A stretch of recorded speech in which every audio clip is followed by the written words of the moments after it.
It's okay to not be okay.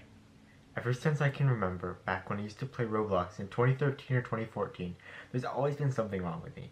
At some points, many things wrong with me. I've battled with mental health for years, and when I realized the definitions and signs of depression and anxiety, I was almost certain that I suffered from one or the other, or both.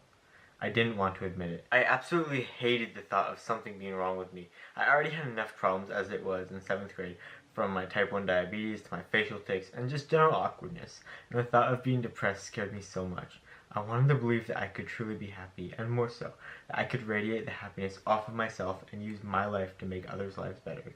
When my mental health started getting worse and worse, that hope started to diminish with it. Fast forward to the summer of 2015.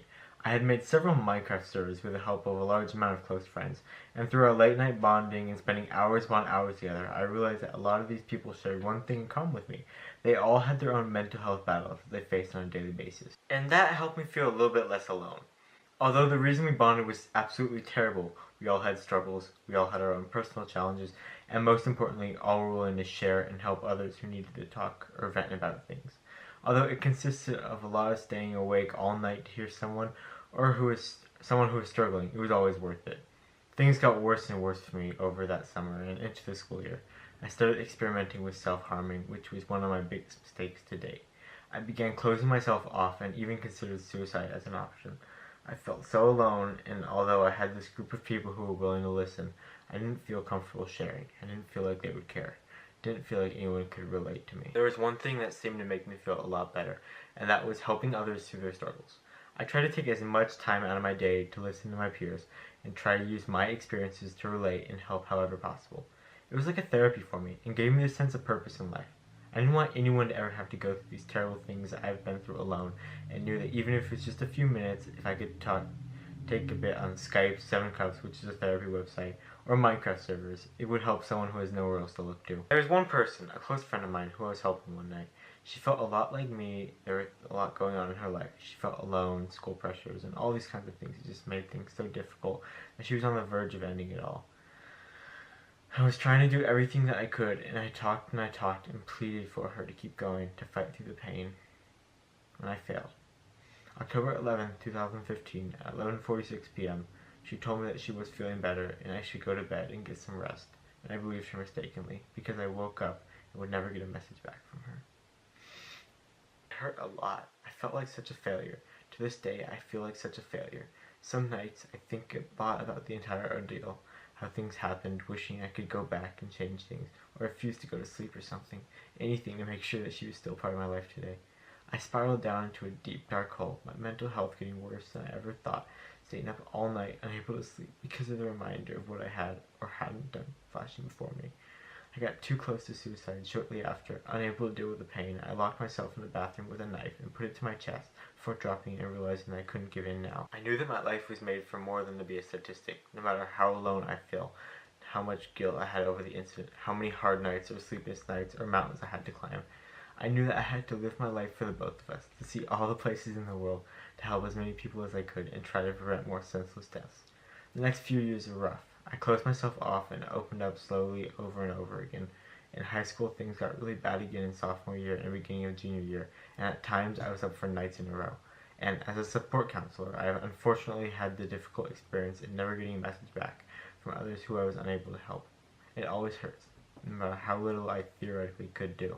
I try to think about, instead of all the lives I may have saved, all those who have benefited in one way or another from my help, which helps a lot. It has always helped me to make others smile, which is why I create each and every one of my YouTube channels, which I hope that I may one day be able to make a video or share something to help someone who's going through a struggle and gives them that little bit they need to keep going.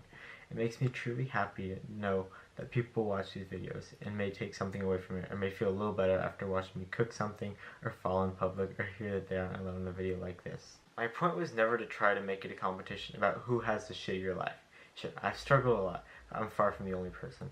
Major depressive disorder affects approximately 16 million Americans, and 2/3 of those people struggle in silence. And I don't know who, but I know that someone who is watching this video is in the same shoes that I am. They don't want to talk about things. They don't feel comfortable opening up and feel like nobody else understands how it feels. You probably have some kind of struggle in your life that nobody knows about, whether it's something small like an incident that made you really upset, or a life-changing event you don't think anyone will care about, that you don't think is important enough to talk to someone. If you didn't pay attention to anything else in the video, please listen to this. You're not alone. There's so many millions of people, although you may not see it, who go through their own struggle in their mind. People who are too afraid from the stigmas around mental health, the fear that you'll be judged for how you feel or what you are going through. Unfortunately, you probably will. So many people don't understand mental health. So many people believe that it's a joke and that it doesn't matter, especially if you know someone close to you that thinks it doesn't matter and that you can just be happy and make all the struggles go away. Just because there are people who refuse to accept you exist doesn't mean you should keep your struggles inside. At the end of this video is a list of resources, which is also in the description, of places you can go to get help, whether it be a phone number or a Discord community or some kind of website.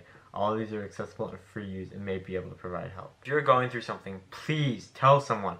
Anyone. You can tell me. My social medias are down below. I'd love to listen and offer my thoughts in my ears. If you have a trusted guardian, talk to them about it. If you don't, your friends may have a parent who will listen, a counselor at school, or someone online. Your peers may have their own struggles, and having a mutual support for each other, or even making a group to rant about your problems or talk about things can help a lot and make a huge difference. Even the smallest problem, when bottled up, can explode. If you keep things inside, the smallest thing won't just disappear. It's going to get bigger and bigger and start to affect your life worse and worse. One of people's biggest misconceptions is that people won't care if it's something small, like someone who made you upset.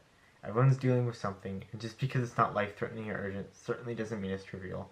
If your friends, loved ones, or someone you can confide in mocks you, or hurts you, or says it doesn't matter, maybe it's a sign that they aren't the right person to be spending time with in the first place.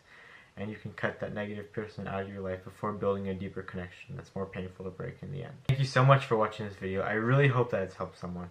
If one person was changed or helped through this, it would be worth all the time writing the script, all the time editing, filming, rendering, uploading, sharing, all the times 100. I don't know who you are, but I love you. And know that you're stronger than your struggle, whatever it is. Please remember, you're not alone. There's always someone who's going through something similar. Someone who has gone through it before, that's willing to lend an ear or listen to try to help it out. And if nobody is, then I am. And I'm someone, so feel free to send me a message. And Elizabeth, may you rest in peace.